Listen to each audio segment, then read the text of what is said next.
오늘 이 자리에 성령님께서 우리에게 큰 은혜를 베풀어 주실 줄로 믿습니다. 오늘 이 시간을 통해서 여러분 한 사람 한 사람이 하나님을 만나는 예배, 그리고 그 하나님을 통해서 큰 은혜를 받는 귀한 시간이 되시기를 주의 이름으로 축원합니다. 유명한 작가 짐 콜린스라고 있습니다. 그 짐 콜린스가 이런 말을 했습니다. 잘 나가던 기업이 어느 순간 사라져서 그 이름이 나타나지 않는 기업이 있는데, 그 기업에 잘 나가는 그 기업이 사라지는 이유를 5가지 단계로 이렇게 설명을 했습니다. 첫 번째, 성공으로부터 자만심이 생겨나는 단계. 두 번째, 원칙 없이 더 많은 욕심을 내는 단계. 세 번째, 위험과 위기 가능성을 부정하는 단계. 네 번째, 다른 사람들에게 도움을 찾아 헤매는 단계. 사람들에게 도움을 찾아 헤매는 단계. 마지막 5번째, 유명무실해지거나 의욕이 끝나는 단계. 이렇게 되면 한때 잘 나가던 기업도 서리 없이 사라지게 된다는 것입니다.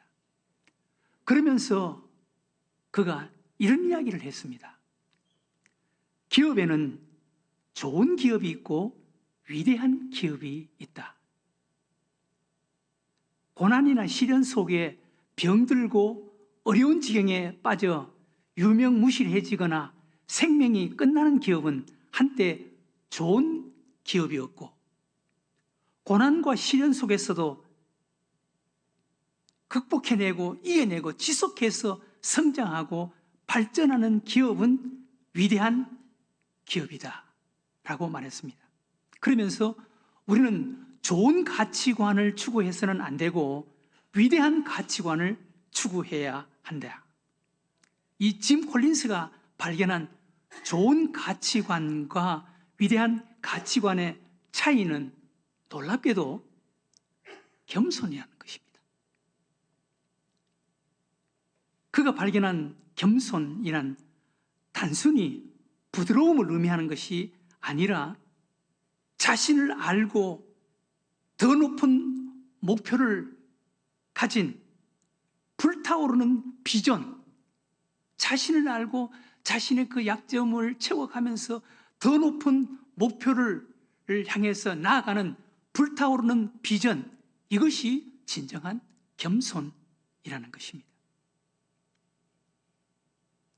자신을 정확하게 진단하고 자신을 알고 자신을 강하게 만들어가면서 목표를 향해서 나아가는 거룩한 열정이 진정한 겸손이라는 것입니다. 우리는 아무것도 할 수 없는 그런 겸손이 아니라 나 자신을 정직하게 알고, 그리고 하나님 앞에 무릎 꿇고 하나님 앞에 기도하고 하나님의 도우심으로 무엇이든지 할 수 있다는 열정과 비전을 갖는 이런 겸손을 가져야 한다는 것입니다. 이것은 기업뿐만이 아니라 교회에도 해당되는 말씀이라는 것입니다. 교회도 좋은 교회가 있고 위대한 교회가 있을 수가 있다는 것입니다. 좋은 교회와 위대한 교회의 차이점을 이렇게 비교를 했습니다.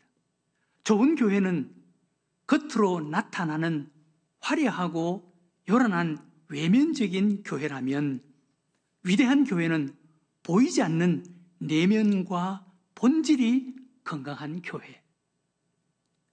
좋은 교회는 방법을 찾아 헤매고 그 방법을 따라가는 교회라면, 위대한 교회는 방법이 아닌 원리를 중요하게 여기고 원리에 집중하는 교회.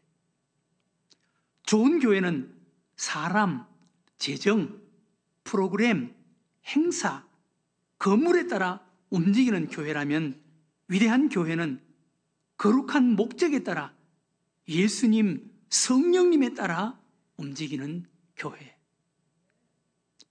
좋은 교회는 현재 자기 자신에게 만족하고 자만하는 교회라면 위대한 교회는 현재 어떤 상태이든 겸손하게 더 높은 목표를 향한 열정을 갖고 앞으로 나아가는 교회라는 것입니다.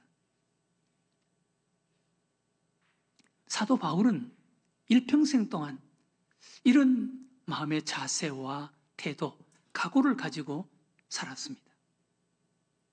사도 바울의 자신의 인생의 자세와 태도를 이렇게 고백합니다. 빌립보서 3장 12절 이하에 내가 이미 얻었다 함도 아니요 온전히 이루었다 함도 아니라 오직 내가 그리스도 예수께 잡힌 바 된 그것을 잡으려고 달려가노라. 형제들아, 나는 아직 내가 잡은 줄로 여기지 아니하고 오직 한 일, 즉 뒤에 있는 것은 잊어버리고 앞에 있는 것을 잡으려고 표대를 향하여 그리스도 예수 안에서 하나님이 위에서 부르신 부름의 상을 위하여 달려가노라. 사도 바울은 일평생 자기 자신을 겸손하게 자기 자신을 인정했습니다. 네. 나는 아직 잡지도 못했다, 얻지도 못했고 이루지도 못했다. 나는 아직도 미완성이다. 난 부족하다.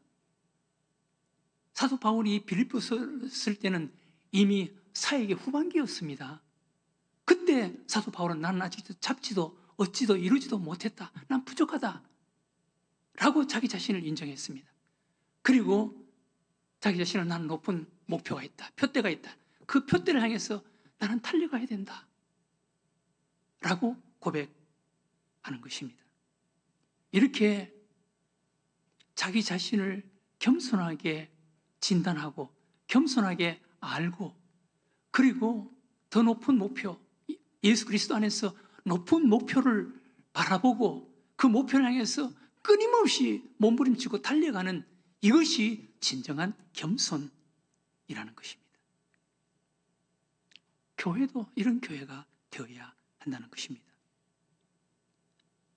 위대한 교회는 어려운 환경 속에서 자기 자신을 인정하고 그리고 하나님 앞에 무릎을 꿇고 기도하면서 더 높은 목표를 향해서 끊임없이 길을 찾아 나가는 교회가 진정한 위대한 교회라는 것입니다. 남보다 다르게 살아가는 사람들에게는 남들이 갖고 있지 않은 뭔가가 있습니다. 평범 이상으로 살아가는 사람들에게는 비범한 그 무엇이 분명히 있습니다.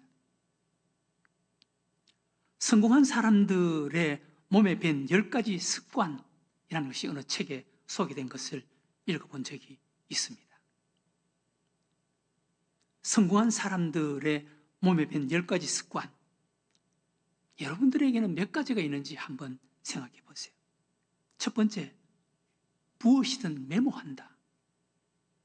두 번째, 일의 경중을 따진다.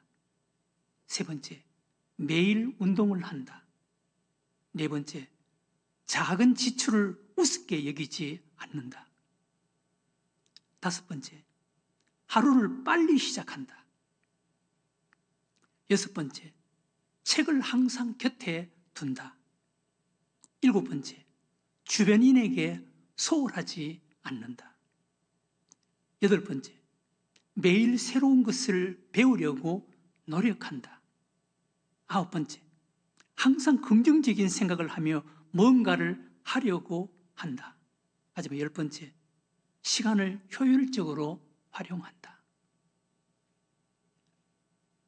이런 사람들이 성공할 확률이 높다는 것입니다. 뭔가 남다르다는 것입니다. 우리 교우 여러분, 여러분들은 이 10가지 가운데 5가지 이상 정도는 가지고 있는 것 같습니까? 그렇다면 여러분들 앞으로 미래가 있을 것입니다. 하나님이 함께 하실 것입니다. 우리는 우리 자신을 겸손하게 인정하고 그리고 끊임없이 우리 자신을 다듬고 만들어가면서 하나님 안에서 끊임없이 길을 찾아 나가는 하나님 앞에서 높은 목표를 향해서 나아가는 진정한 겸손의 사람이 되어야 하는 줄로 믿으시기 바랍니다. 오늘 우리는 뭔가 남다른 한 사람을 볼 수가 있습니다. 여기 지금 마귀가 나를 지금 유혹하고 시험하는데 이거 보세요. 이것을 그냥 두고 설교를 할까? 이 사탄 마귀가 오늘 우리들에게 성령님께서 이 자리에 은혜를 베풀어 주고 계시는데 마귀가 방해를 하고 있는데 이거 제거를 해야 되겠다. 제가 생각하고 제거를 했습니다. 오늘 우리는 뭔가 남다른 한 사람의 모습을 볼 수가 있습니다. 그가 바로 모세의 어머니입니다. 여러분, 모세의 어머니를 배워야 하는 거예요. 모세의 어머니, 그녀는 어둠 속에서 포기하지 않고 믿음으로 하나님께 길을 찾는 사람이었습니다. 이것이 진정한 믿음이에요. 모세가 태어날 때 히브리 민족은 가장 어렵고 고통받는 어두운 때 모세가 태어났습니다. 히브리 민족이 애굽에서 노예 생활을 할 때였고, 그리고 가장 힘들고 어려운 고통을 받는 때였습니다. 요셉을 알지 못하는 왕이 애굽의 왕이 되고서부터 히브리 민족에 대한 두려운 마음을 갖게 되었습니다. 그래서 히브리 민족을 학대하고 억압하기 시작하는 것입니다. 비돔과 라암셋이라는 성을 짓는데 히브리 민족을 짐승 같은 노동력으로 동원했습니다. 그것도 작업 양을 배로 더 늘려서 숨 실려가도 주지 않을 정도였습니다. 몸이 부서지고 끼어지라고 일을 시켰습니다. 그것만이 아니었습니다. 남자아이가 태어나면 죽여야 한다는 무서운 명령을 내려놓고 있는 때였습니다. 출애굽기 1장 22절에 이렇게 말씀합니다. 그러므로 바로가 그의 모든 백성에게 명령하여 이르되 아들이 태어나거든 너희는 그를 나일강에 던지고 딸이거든 살려두라 하였더라. 남자아기가 태어나면 모조리 죽여야 하는 이런 어둡고 절망스러운 때 모세 어머니가 아이를 낳는데 남자아이를 태어나는 거예요. 남자아기가 태어나는 거예요. 모든 히브리 민족, 히브리 사람들이 불안과 두려움 속에 절망하고 있는 그때 남자아기가 태어나면 다 죽여야 하는 그때 모세가 태어나는 거예요. 그런데 모세의 어머니를 보세요. 그 상황 속에서 모세의 어머니는 원망하거나 절망하지 않았습니다. 믿음으로 하나님 앞에서 길을 찾았습니다. 자기에게 주어진 이 어두운 현실, 절망의 현실을 원망하지 않고 그는 믿음 안에서 하나님을 바라보고 하나님 앞에 기도하고 하나님 앞에 길을 찾는 것입니다. 우리도 이런 믿음이 있어야 하는 거예요. 오늘 우리 앞에 주어진 현실, 우리 앞에 던져진 현실, 어떤 힘들고 어려운 현실이라도 우리는 오늘 이것을 탈출하지 못하면 내일도 모레도 마찬가지다. 탈출해야 된다라는 이런 믿음을 가지고 있어야 하는 것입니다. 교회 여러분, 소낙비가 내리고 있는데 불평하고 원망하면서 하늘만 쳐다보면 무엇 하겠습니까? 소낙비를 피할 수 있는 장소를 찾아야 하는 것입니다. 날이 어두워져 아무것도 보이지 않고 길이 안 보인다고 불평하고 원망만 하면 어떡하겠습니까? 등불을 찾아야 하는 것입니다. 모세의 어머니는 이런 어둡고 절망적인 이런 상황 속에서 모세의 어머니는 믿음으로 길을 찾는 거예요. 부딪히고 몸부림치는 것입니다. 우리 믿음의 사람들은 모세의 어머니와 같이 뭔가 남다른 무엇이 있어야 하는 것입니다. 모세 어머니는 현실을 불평하고 원망하는 자가 아니라 믿음으로 하나님을 바라보았습니다. 히브리서 11장 23절에 보면 이렇게 모세 어머니를 소개합니다. 믿음으로 모세가 낳았을 때 그 부모가 아름다운 아이임을 보고 석 달 동안 숨겨 왕의 명령을 무서워하지 아니하였으며, 믿음으로 그 상황을 바라봤다는 거예요. 모세를 바라봤다는 것입니다. 그 절망적이고 어두운 그 현실을 믿음으로 바라봤다는 것입니다. 하나님을 믿는 믿음으로 그 현실을 바라보면 어떤 어두운 절망적인 그런 현실, 문제 앞에서라도 길이 보이고 방법이 나오게 되는 줄로 믿으시기 바랍니다. 히브리 민족이 출애굽을 해서 가나안 땅으로 가는 그 길에 홍해 바다 앞에서도 그들이 하나님 앞에 엎드릴 때 홍해 바다 속에서도 하나님께서 길을 만들어 주셨습니다. 광야에서도 하나님께서 길을 만들어 주셨고 요단강에서도 하나님께서 길을 만들어 주신 것입니다. 하나님께 길을 찾는 것입니다. 모세 어머니도 그 어둡고 절망스러운 환경 속에서 하나님 앞에 엎드려서 그가 길을 찾아 나선 것입니다. 하나님께서 그 영혼 속에 꿈과 생각을 부어넣어 주신 것입니다. 그녀는 그 상황 속에서 갈대 상자를 만들기 시작했습니다. 남들이 원망하고 절규하고 있을 때 모세 어머니는 그러지 않았습니다. 믿음으로 그 상황을 바라보고 하나님께 기도하고 그리고 하나님이 주시는 그 감동으로 부딪히고 도전하고 시도한 것입니다. 그리고 갈대 상자를 만들기 시작했습니다. 믿음의 갈대 상자, 소망의 갈대 상자, 생명의 갈대 상자를 그는 믿음으로 만들기 시작했습니다. 갈대 상자라는 말은 테바라는 단어인데 노아의 방주도 테바 같은 단어입니다.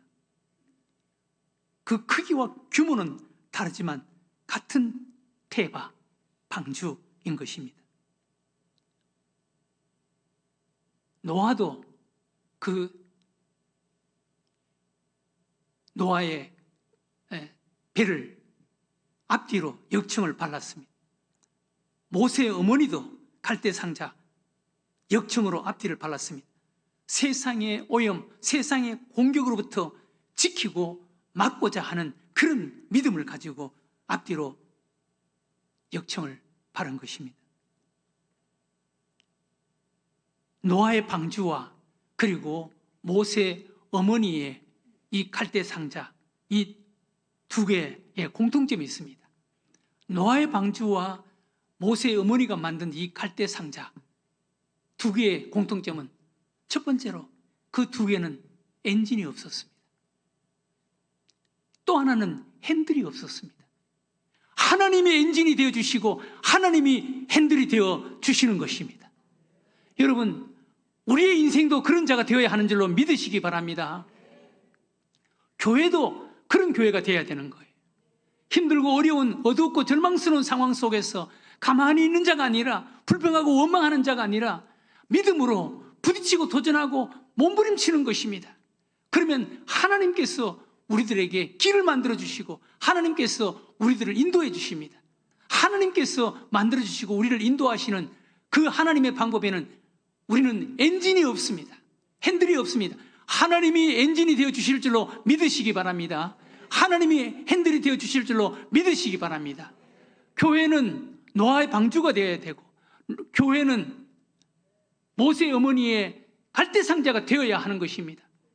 교회는 엔진이 없습니다. 하나님의 엔진이 되어 주셔야 되는 거예요. 목사가 엔진이 되면 안 되는 거예요. 목사가 핸들이 되면 안 되는 거예요. 교회 목소리가 큰 그 누군가가 엔진이 되면 안 되는 거예요. 사람이 엔진이 되면 안 되는 거예요. 사람이 핸들이 되면 안 되는 거예요. 하나님이 엔진이 되어 주시고 하나님이 핸들이 되어 주셔야 하는 줄로 믿으시기 바랍니다. 노아가 만든 방주 그리고 모세 어머니가 만든 갈대 상자 엔진이 없었고 핸들이 없었습니다. 하나님이 엔진이 되어 주셨고 하나님이 핸들이 되어 주신 것입니다. 모세의 어머니 요게벳은 갈대 상자를 나일강에 그냥 띄웠습니다. 검푸른 나일강, 그 위험한 나일강, 히브리인들의 그 원수들인 애굽 사람들로 가득한 그 나일강에 모세의 어머니가 만든 갈대 상자를 하나님께 맡긴 거예요. 하나님의 품으로 맡긴 거예요. 그랬더니 그때부터 하나님께서 그 갈대 상자를 받아주신 거예요. 하나님께서 엔진이 되어주시고 하나님이 핸들이 되어주셔서 나일강에 그 항해하는 거예요. 그런데 그 갈대 상자, 엔진도 없고 핸들도 없는 그 갈대 상자가 나일강으로 흘러 내려가는데 그 아래 바로의 공주, 바로의 딸이 결혼을 했지만 아이가 없는 바로의 공주가 그 아래서 목욕을 하고 있었습니다. 하나님께서 그 갈대 상자를 바로의 공주 앞으로 이끌어가는 것입니다.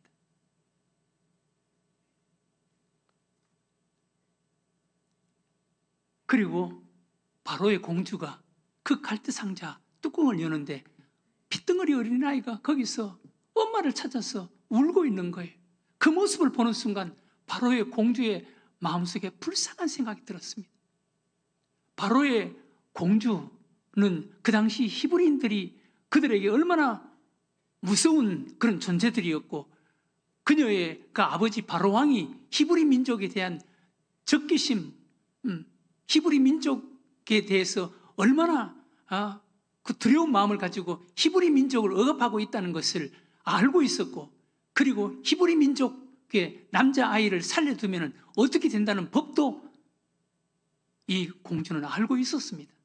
그런데 그 공주가 갈대 상자 뚜껑을 여는 순간 히브리 민족의 아이인 것을 알았지만 그 마음속에 불쌍한 생각이 들어요. 하나님께서 그 마음을 만져주시는 거예요.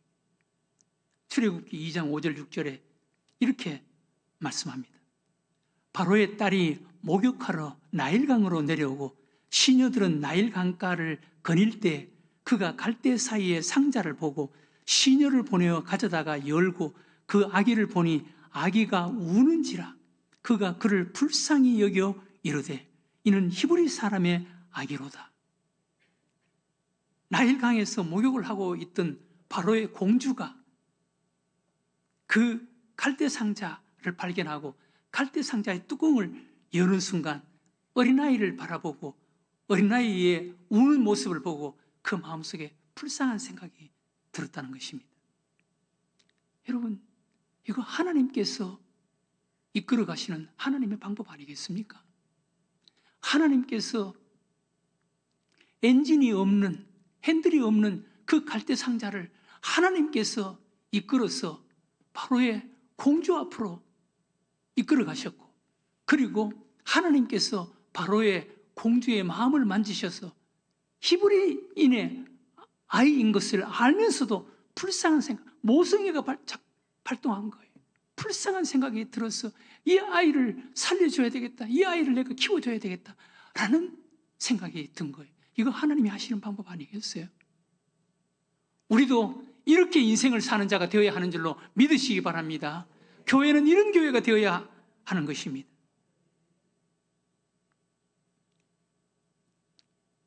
하나님께서는 이렇게 하나님을 믿고 의지하는 그 손길 또 그 믿음을 통해서 하나님께서 받으시고 하나님께서 인도해 주시는 것입니다. 반드시 하나님의 은혜가 작동하는 것입니다. 여러분 구약성경 룻기의 그 룻을 한번 보세요. 룻만큼 어리석고 미련한 여인이 세상에 누가 있겠습니까?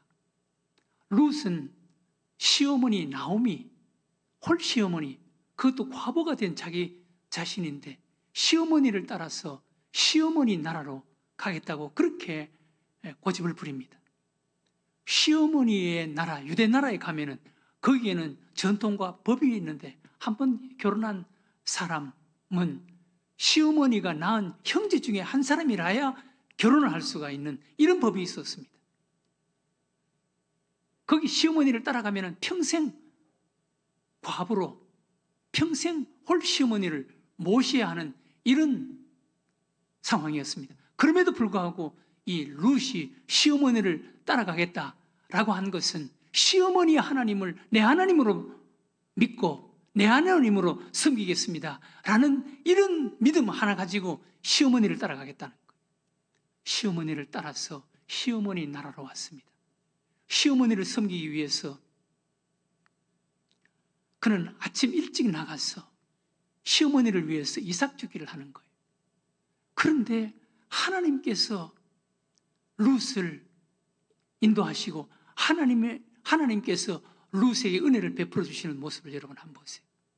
룻이 믿음으로 시어머니를 따라가겠습니다 라고 시도했던 그 몸부림, 하나님께서 룻의 인생 갈대상자에 담아서 하나님께서 인도하시는 거예요. 룻의 그 발걸음을 하나님께서 인도하시는데 룻이 아침에 나가서 이삭 죽기를 하는 그 밭이 마침 보아스의 밭이었다, 그렇게 소개합니다. 그리고 마침 그날 아침 보아스가 자기 밭에서 일하는 일꾼들을 보기 위해서 보아스가 그 밭에 나와 있었습니다. 그 보아스가 일하는 일꾼들을 보는데 처음 본 처녀 같은 여인인데 아침 일찍 나와서 부지런히 이삭을 줍는 거예요. 그 모습이 보아스의 눈에 들어왔습니다. 마치 모세의 어머니가 갈대상자에 모세를 넣어서 나일강에 띄워버렸는데 하나님께서 그 갈대상자를 하나님께서 인도하셔서 바로의 공주 앞으로 이끌어서 바로의 공주의 눈에 띄게 하셨던 것처럼 이 룻이 이삭 죽기를 하기 위해서, 시어머니를 위해서 이삭을 죽기 위해서 나아가서 이삭을 주는데 마침 그 밭이 보아스의 밭이었고 그때 보아스가 나와서 일하는 사람을 보고 있었는데 보아스의 눈에 띈 거예요. 룻이 보아스의 눈에 띈 거예요. 네. 보아스가 그 여인의 모습을 보고 저 여인이 누구냐? 옆에 있는 사람이 이야기합니다. 시어머니의 나오미의 자부인데 시어머니를 위해서 아침부터 저렇게 나와서 이삭 죽기를 하고 있습니다 라는 소리를 듣는 거예요. 불쌍한 생각이 들었어요. 하나님께서 그 마음을 만져주셨어요. 그래서 그 보아스가 룻을 알고 마침내 룻과 결혼을 하게 되고, 그리고 보아스와 룻과의 사이에서 그 후세에게서 다윗이 출생하는 이런 은혜를 받는 것입니다. 하나님께서 인도하시는 거예요. 사랑하는 교회 여러분, 교회는 모세의 어머니를 배워야 하는 거예요. 우리도 모세의 어머니를 배워야 하는 거예요. 모세의 어머니처럼 믿음으로 길을 찾아야 되는 거예요. 믿음으로 부딪혀야 하는 거예요. 믿음으로 시도해야 하는 거예요. 하나님이 함께 하시는 줄로 믿습니다. 모세의 어머니는 그 어둡고 절망적인 상황 속에서 모든 사람들이 절망하고 원망하고 낙심하고 있는 그때 모세의 어머니는 그 상황을 불평하거나 원망하거나 낙심하지 않았습니다. 믿음으로 시도했습니다. 그 연약한 손길로 믿음으로 갈대상자를 만들었습니다. 그리고 아들을 갈대상자에 넣고 하나님께 맡겼습니다. 그 갈대상자는 엔진도 없고 핸들도 없었지만 하나님이 엔진이 되어주셨고 하나님이 핸들이 되어주셔서 그 갈대상자를 하나님이 이끌어 주셨습니다. 그리고 그 갈대상자를 바로의 공주 앞으로 이끌어 주셨고 하나님께서 바로의 공주의 마음을 만져주셔서 불쌍한 생각이 들어서 그를 건져서 자기가 키우는 이런 은혜가 있게 된 것입니다. 오늘 우리는 여기서 다음과 같은 교훈을 받았으면 좋겠습니다. 사랑하는 교회 여러분, 우리가 살아가는 이 시대 상황은 다르지만 모세가 태어났던 히브리 민족이 어려움을 당하고 있는 그 시대와 비슷한 시대를 우리가 살아가고 있지 않습니까? 세상 사람들은 불평하고 원망하고 낙심하고 절망한다 하더라도 우리는 세상 사람들처럼 그렇게 불평하고 원망하고 두려워하고 낙심하고 절망하는 자가 되면 안 되는 거예요. 우리 믿음의 사람은 뭔가 달라야 되는 거예요. 이런 상황 속에서도 모세의 어머니처럼 믿음으로 부딪히는 거예요. 믿음으로 시도하는 거예요. 몸부림쳐 보는 거예요. 하나님이 함께 하시는 줄로 믿으시기 바랍니다. 갈대 상자를 만드는 거예요. 뭔가 만드는 거예요. 시도하고 애쓰는 거예요. 그리고 또 하나님께 맡기는 거예요. 하나님께 맡기는 거예요. 우리의 몸부림과 우리의 애씀과 노력 그 속에 하나님이 엔진이 되어 주실 줄로 믿습니다. 하나님이 핸들이 되어 주실 줄로 믿습니다. 하나님이 인도해 주실 줄로 믿습니다. 반드시 하나님의 은혜의 손길이 있는 것입니다. 세 번째, 사랑하는 교회 여러분, 이런 몸부림과 시도를 통해서 하나님을 체험하세요. 하나님의 손길, 하나님의 은혜가 반드시 있습니다. 이런 하나님을 체험하고 하나님 안에서 그 상황을 극복하고 이겨내는 여러분들이 되시기를 주의 이름으로 축원합니다.